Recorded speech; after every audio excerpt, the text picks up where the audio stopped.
everyone, I'm Lynn from Cavy Central, and today we have a really important topic. Can guinea pigs eat potato? What do you think? Let's find out.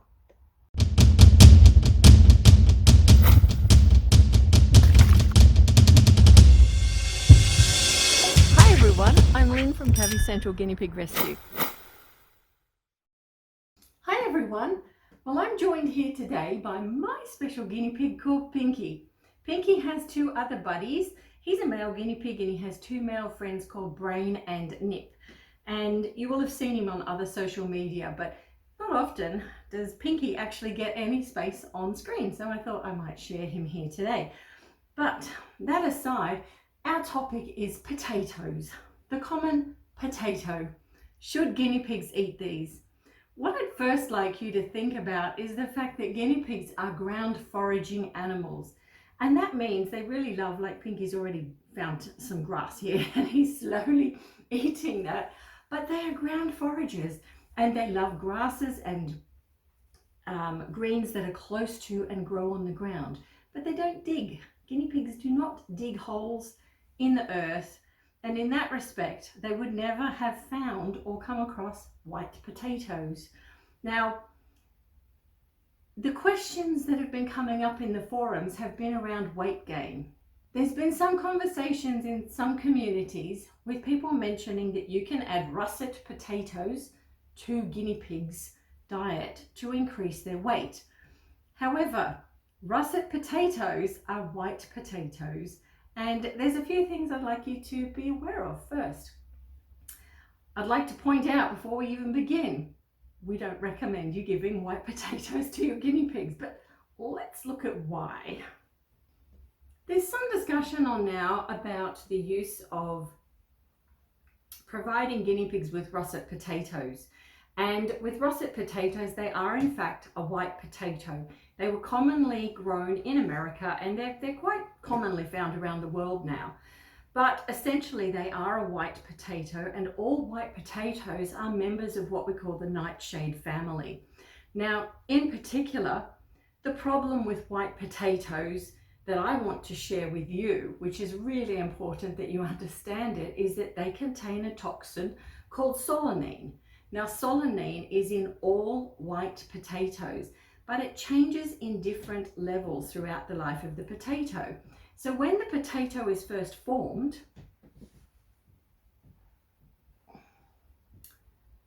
like this, they're relatively green in the ground, and that green represents higher levels of solanine in the potato. As the potato is exposed to light and grows, the solanine levels drop. However, this is the highest food item that contains solanine, which is so dangerous to us and to guinea pigs. It's actually a toxin, and it really doesn't take that much to cause issues if you were to eat a green potato. Cooking potatoes, boiling them in any way, does not remove the solanine from the potato. So if you're hearing people talk about them being cooked, it doesn't remove the solanine contact.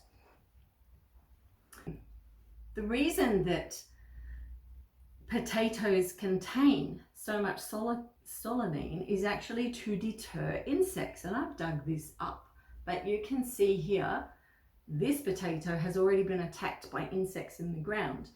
Solanine is produced by the potato to deter insects, and it's harmful to both humans and guinea pigs. Whether they're cooked or baked, it doesn't remove this. Solanine is found more heavily in green potatoes and far less in white, but it is still present.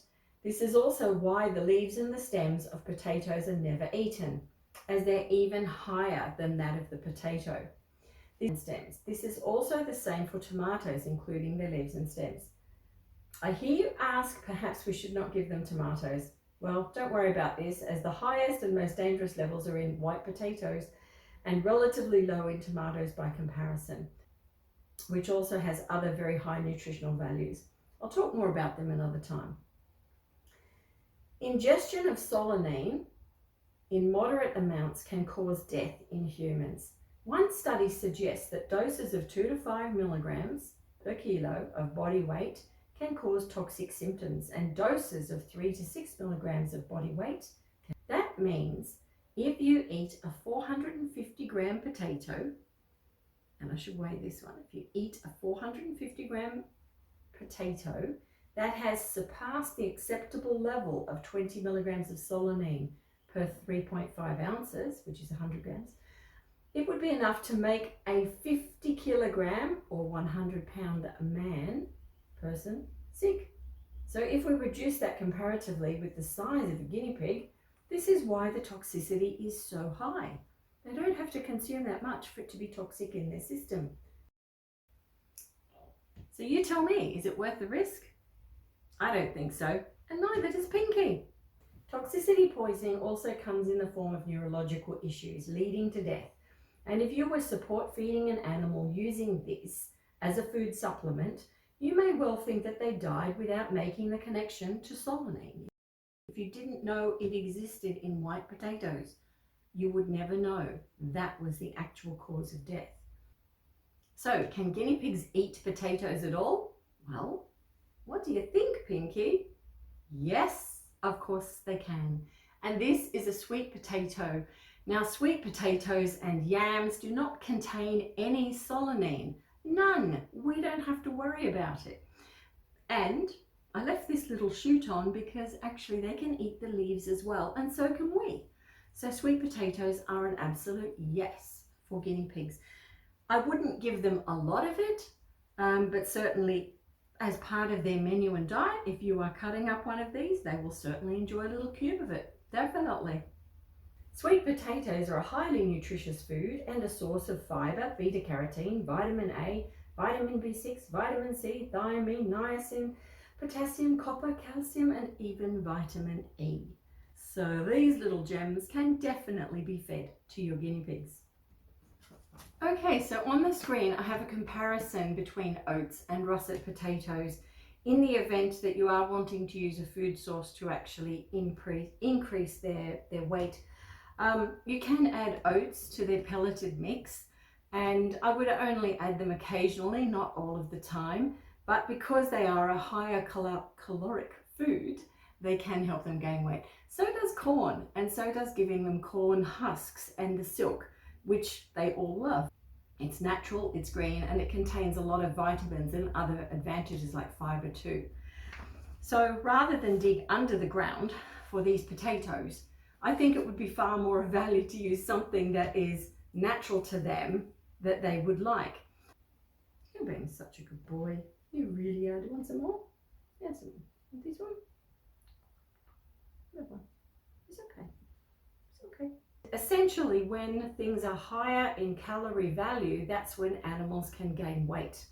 And if we look at all the comparison data there, you can see why oats are a better choice in the first place than russet potatoes. Going back to the original reason for wanting a guinea pig to gain weight, this generally means that they've lost a lot of weight and they're not eating as much. In this way, issues like dental or sickness need to be addressed, as this is impacting their ability to consume a good caloric intake. With us wanting to help them regain weight, it's vital that every mouthful be of higher caloric value, as they're not able to or want to eat as much. It's important that we can make every mouthful count. So if we're feeding foods that are not as high, then they won't, of course, gain as much weight back. It's also harder for a guinea pig to gain weight than it is to lose weight. Oats are a really easy and accessible food that is relatively inexpensive worldwide that you can add to guinea pig products, and in that way it can help them with their weight gain. The last reason to avoid white potatoes, and in particular russet potatoes as well, is that they have a salt content in them which is relatively high. Again, going back to the chart, you can see it exists.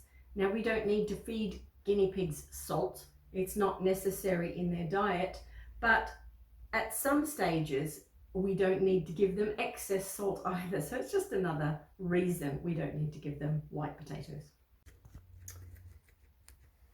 So that's it from me. That's it from Pinky. I hope you've enjoyed this video. If you have, please like and share it out, because I'm sure there's lots of people in those communities still thinking they should be giving a white potato to their guinea pig, and it is an absolute no-no from us. Thanks everyone.